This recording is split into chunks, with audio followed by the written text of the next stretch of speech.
Salut tout le monde! Aujourd'hui on se retrouve un peu tardivement pour une nouvelle vidéo vlog voyage. Et oui, encore, il faut dire que cette année a été particulièrement mouvementée et pour ça je tiens d'abord à remercier EMP qui m'a permis de remporter 2 passes Interrail grâce à leur jeu concours sur Instagram. Donc si vous l'ignorez, Interrail c'est un pass qui permet de faire tout le tour de l'Europe en train. Et ouais, faut pas avoir le mal des transports, mais bon, ça fait aussi un peu partie du jeu, non? Au total, on a découvert pas moins de 7 villes en seulement 3 semaines, et je sais pas vous, mais avec l'arrivée de l'automne, j'aurais bien besoin de chaleur en ce moment, donc je me suis dit que c'était le moment idéal pour se remémorer tous mes souvenirs de l'été 2019. Let's go! Première destination, que je connais un peu trop bien maintenant, Londres. Retour à la capitale anglaise, mais pas que, vu qu'on a décidé de changer d'air le temps d'un week-end à la mer, à Brighton.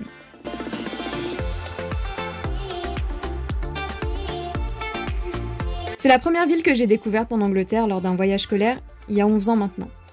Et comment vous dire que ça n'a pas pris une ride?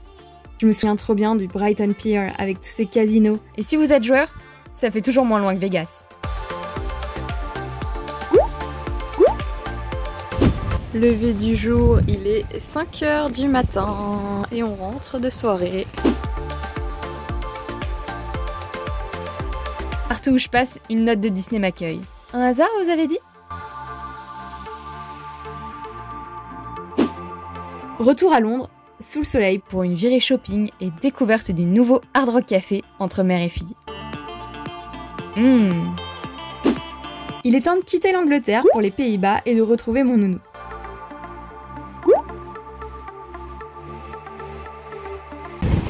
Notre hôtel. On a séjourné dans une vraie cabine de capitaine. Bon, ok, on était quand même beaucoup à l'étroit.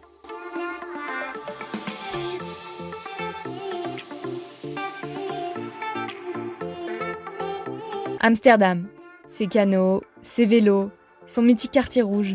C'était court mais intense. On s'éloigne désormais à la découverte de nouvelles villes encore jamais visitées.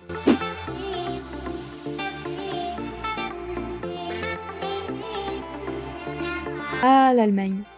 J'ai l'impression d'avoir grandi avec ce pays et cet accent. Alors en mémoire à mon adolescence, impossible de ne pas penser à Bill Collins.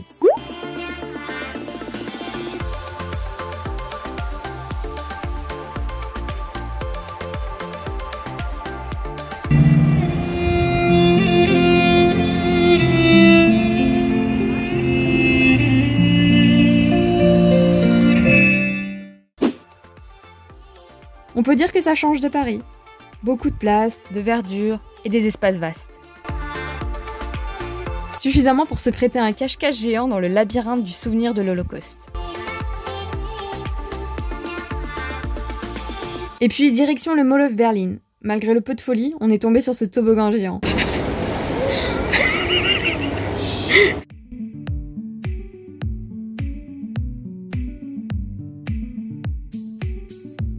Qui dit Berlin, dit mur de Berlin.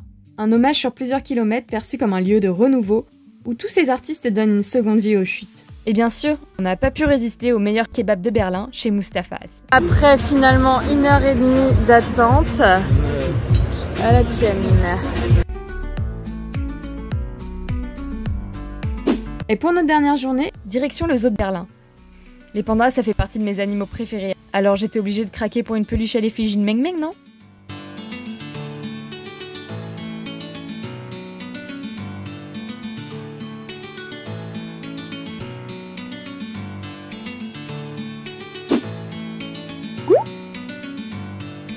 Varsovie.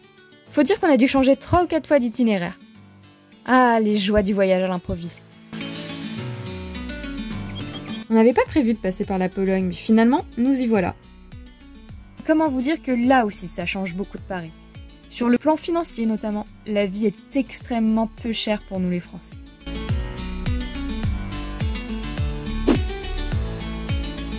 On a eu un réel coup de cœur pour la vieille ville, qui nous coupe du temps avec ses calèches et ses architectures.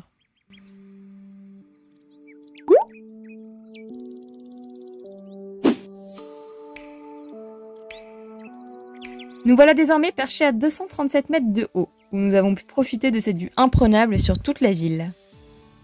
Qu'est-ce qu'il vient de faire le monsieur? Les visites ça crève, alors on a un peu beaucoup abusé sur l'usage des trottinettes électriques. Divertissant et gain de temps, c'est important.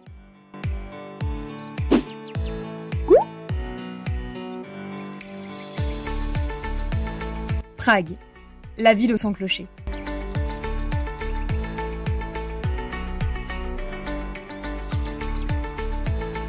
J'ai comme l'impression que Meng Meng nous a suivis jusqu'ici.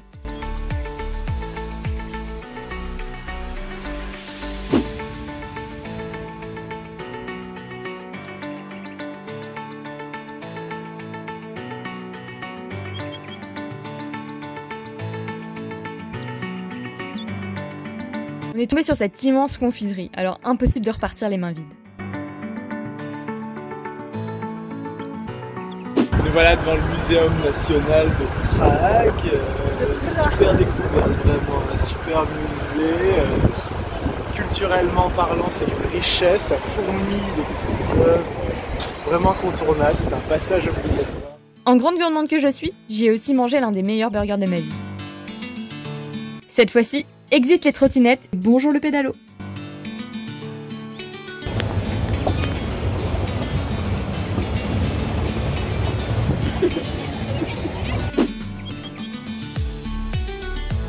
Trinquons à nos futures découvertes.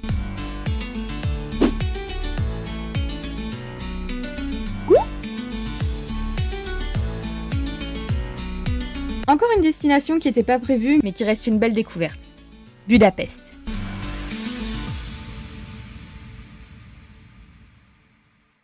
On y a retrouvé nos copains festivaliers sur place pour le Dziget.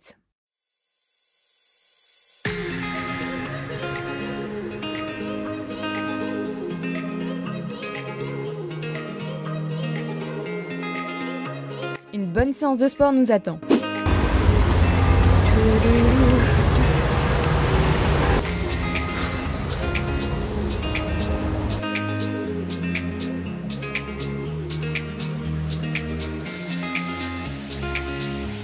La ville éclairée de nuit, c'est merveilleux. Ça valait bien le coup de monter autant de marches, non ?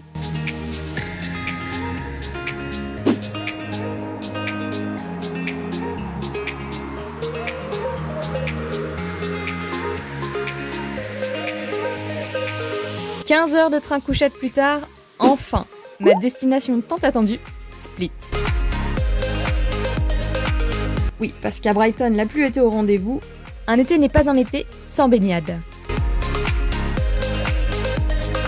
On avait réellement besoin de chiller un petit peu les derniers jours pour se reposer de ce road trip. Ah, j'ai vachement soif, tu peux me donner du pipi s'il te plaît? Super, merci. Ouh.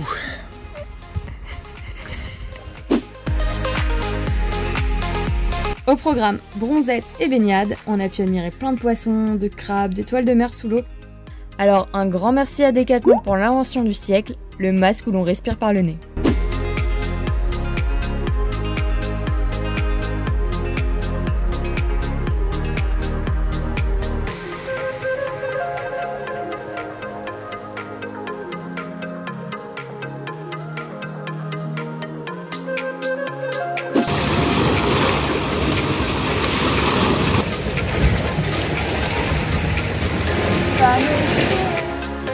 Bien sûr, on n'a pas fait que de la plage, on a aussi profité de la vieille ville de Split.